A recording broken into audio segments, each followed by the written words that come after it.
If President Trump was a king, the government would be open right now. If President Trump was a king, they would not have been able to engage in that free speech exercise. The No Kings protests prompt blowback from Republicans, while President Trump pushes even harder on his immigration crackdown. I'm Daily Wire Executive Editor John Bickley with Georgia Howe. It's Monday, October 20th. This is Morning Wire.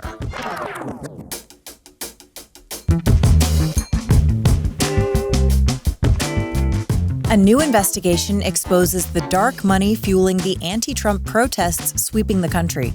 We've looked at probably a dozen or so funding networks with more than $10 billion flowing through these accounts. And Israel strikes back after they say Hamas violated the ceasefire, while the U.S. warns the terror group is planning attacks on Gaza civilians. These are very violent people. This is a very violent part of the world. Nobody's seen violence like this. Thanks for waking up with Morning Wire. Stay tuned. We have the news you need to know. This episode is brought to you by American Beverage, representing the local and many family-owned bottlers and distributors of Coca-Cola, Dr. Pepper, and Pepsi products operating in all 50 states. These are drinks we've all loved for generations. These iconic brands are part of the American story and have been for over 100 years. With all the talks about American jobs lately, American beverage companies have been delivering on that promise all along. They always have been and always will be American companies making American products with American workers in American hometowns. 275,000 men and women in all 50 states show up every day, do the work, and deliver for our economy and our communities. Learn more about America's beverage companies at wedeliverforamerica.org. As President Trump continues his immigration crackdown, deploying more National Guardsmen nationwide, hundreds of thousands gathered for protests against him. Daily Wire senior editor Cabot Phillips has the latest on the mass demonstrations and the president's response. So, Cabot, once again, we had No Kings protests erupting across the country. What happened at those protests? Yeah, on Saturday, hundreds of thousands of demonstrators, potentially more than 1 million, took part in anti-Trump No Kings protests at more than 2,000 locations around the country. Remember, this was a follow-up to similar No Kings rallies that took place back in June. And while the demonstrations were largely peaceful this go-round, there were some pockets of violence that we saw. In Portland, for example, 3 protesters were arrested following an alleged assault. Then in Chicago, 15 more were arrested after clashing with law enforcement outside of an ICE facility. And then in LA, police were forced to deploy tear gas after declaring an unlawful assembly. Now, as you can imagine, protesters expressed anger with Trump over just about everything that he's done since taking office. But there's no doubt that his illegal immigration crackdown and subsequent National Guard deployments were at the forefront. Daily Wire congressional correspondent Amber Jo Cooper was on the ground in D.C. for a large protest there. Here she is describing the scene and also the message that she heard. Yeah, I spoke with protesters all day, and immigration came up time and time again. Protesters were very angry over ICE deportations and National Guard deployments that we're seeing across the country. I also heard a number of people bring up their opposition to Trump's rolling back of DEI policies. Demonstrators also accused the administration of being fascist. Many called Trump not just a king, but a Nazi. And one thing that also really stood out was who was protesting. Usually when you think of political protests, you envision a younger crowd. But that was not the case here, as it was a much older crowd than you typically see, with I'd say most attendees being over the age of 60. And we should note, Amber Jo is not the only one that noticed the elevated age of many of the protesters there. Even a lot of left-leaning media outlets acknowledged the fact that this was not a young person's movement by and large. Now, Cabot, as you mentioned, the main topic of these protests is immigration and specifically Trump's deployment of the National Guard to support ICE in that mission. But lately, he's faced some legal setbacks.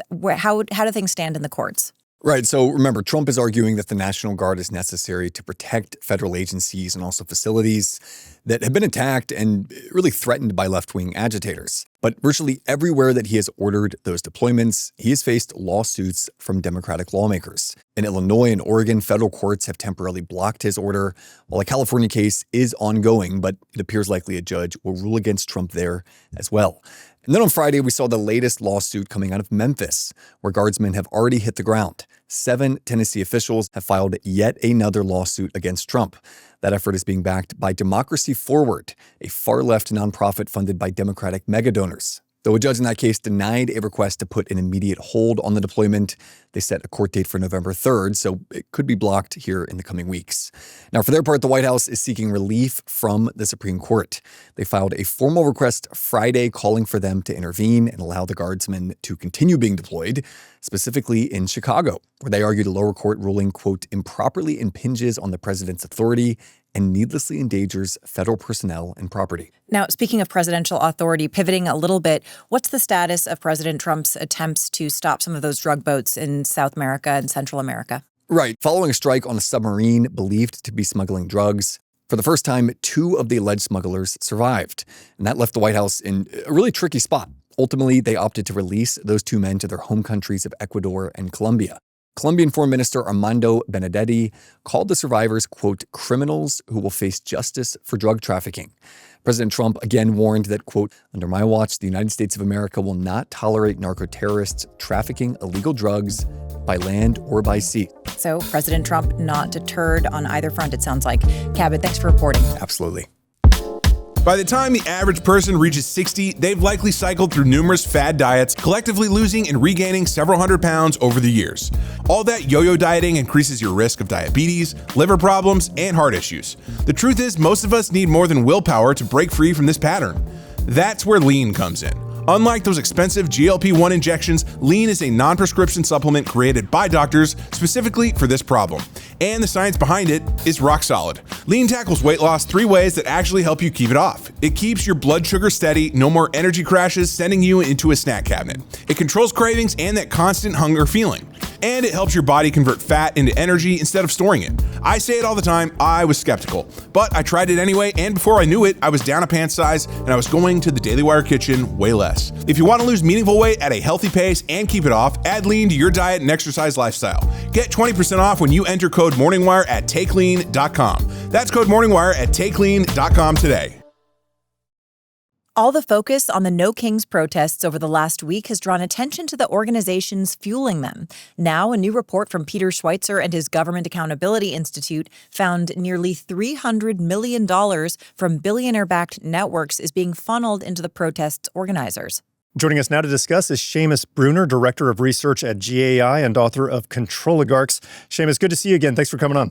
Always a pleasure, John. So look, with all the noise surrounding these No Kings protests, your team dug into the organizations conducting them. What did you find? We found dozens of official organizers and partner organizations that are facilitating, enabling, running these No Kings protests. And by and large, they were mostly peaceful. The one in my town was actually quite lame. But across the country, there were some violent ones. Portland, always a hot spot. Chicago, Los Angeles, Seattle, the usual suspects. And what we found is that these are extremely well-funded, these organizations. I mean, we calculated over $200 million, really closer to $300 million in the last 5 years have gone into the partner organization. So this is basically anything but grassroots. Right, and this is part of a larger pattern when it comes to left-wing protests. You guys have tracked that, what you've been calling Riot Inc., which includes events like the No Kings protests. Unpack that for us. Who is behind this exactly? The main person who keeps coming up is George Soros. And we thought, well, it's not just George Soros and his Open Society Institutes. I mean, he's a main financier of all kinds of left-wing projects, including the protest industrial complex. But there's also this Arabella network. They are a major financier of these protest movements and groups. There's also the Tides funding network, the Ford Foundation, Ford funding network. So we've looked at probably a dozen or so funding networks with more than $10 billion flowing through these accounts. But the main ones we'd put into our report were the Soros, Arabella, Tides, and a few other funding networks. Now, as you noted, some of these did get a little violent, but we've had lots of protests over the years get very, very violent.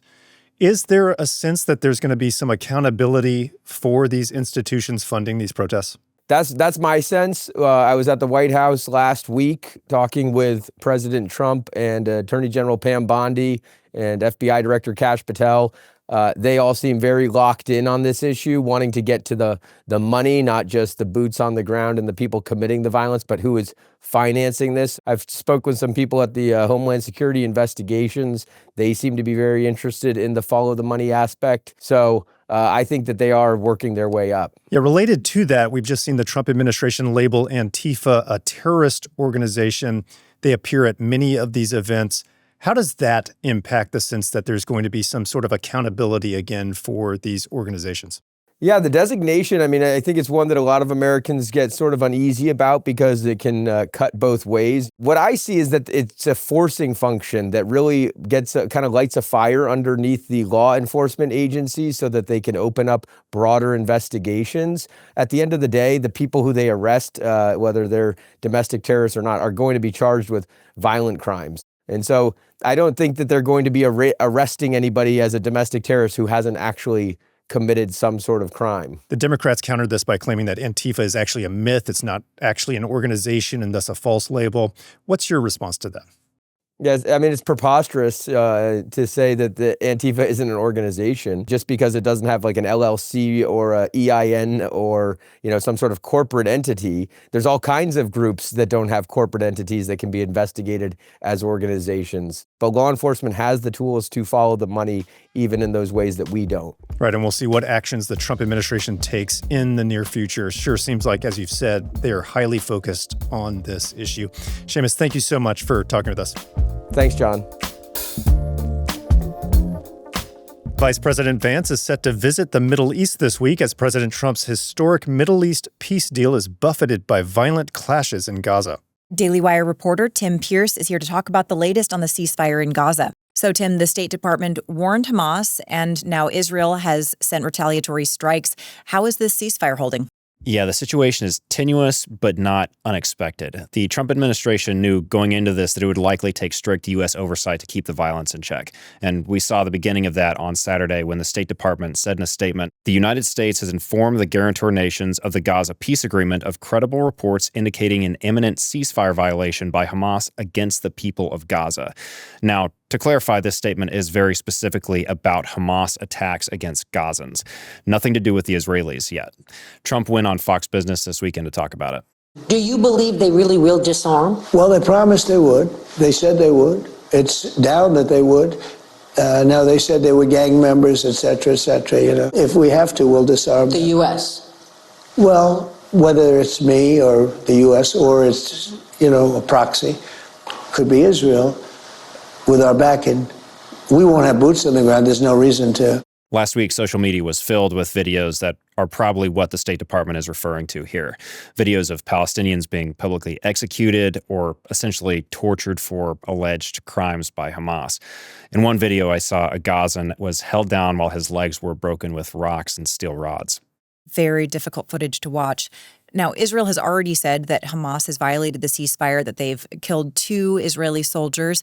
Will the IDF go back into Gaza if they continue or have already attacked their soldiers? Yeah, Prime Minister Benjamin Netanyahu met with his security cabinet over the weekend to discuss that very possibility. As it stands now, the IDF is still holding behind the so-called yellow line. That was the line that was agreed to in the first phase of the ceasefire. In that attack you mentioned, according to the IDF, Hamas militants came out of a tunnel in IDF territory and fired an anti-tank rocket at Israeli forces that killed 2 soldiers. Netanyahu vowed a strong response. He launched about 20 airstrikes across Gaza. For its part, Hamas didn't deny the attack. It just said that because the attack happened in an area under Israeli control, quote, contact has been severed with our groups that remain there. So it can't talk to them. It's also worth noting that Hamas still hasn't fulfilled its end of the first phase of the ceasefire. It still has about half of the bodies of dead hostages that are supposed to be returned to Israel. The terror group has said that it needs more time to locate those bodies. So the ceasefire is holding, but very tenuous for now, it sounds like. Has President Trump indicated any of his thoughts about the future of peace in the Middle East? Yeah, Trump is still optimistic about it. The U.S. military is in the region providing oversight to the ceasefire. And then, of course, the vice president and special envoy Steve Witkoff are headed to the region later this week. Despite the chaos, Trump said on Sunday he is looking forward to an expansion of the Abraham Accords. I don't want to use the word immediate, but soon. The Abraham Accords are a miracle in a way. And the 4 countries that went in initially including UAE, highly respected, big and highly respected, they stayed in, and they're doing incredibly well. So the president seems ready to ride this out for peace in the Middle East, whatever happens in Gaza. Well, we all hope he's successful. Tim, thanks for reporting. Thanks for having me on. Thanks for waking up with us, and if you're watching on YouTube, don't forget to like and subscribe. We'll be back this evening with more news you need to know.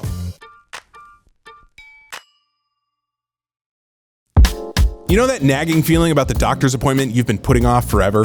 Maybe it's a dentist cleaning that you're now 6 months overdue for, or the annual checkup that somehow turned into a 3-year gap.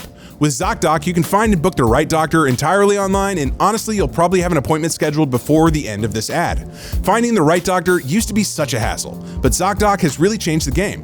ZocDoc is a free app and website where you can search and compare high-quality in-network doctors and click to instantly book an appointment.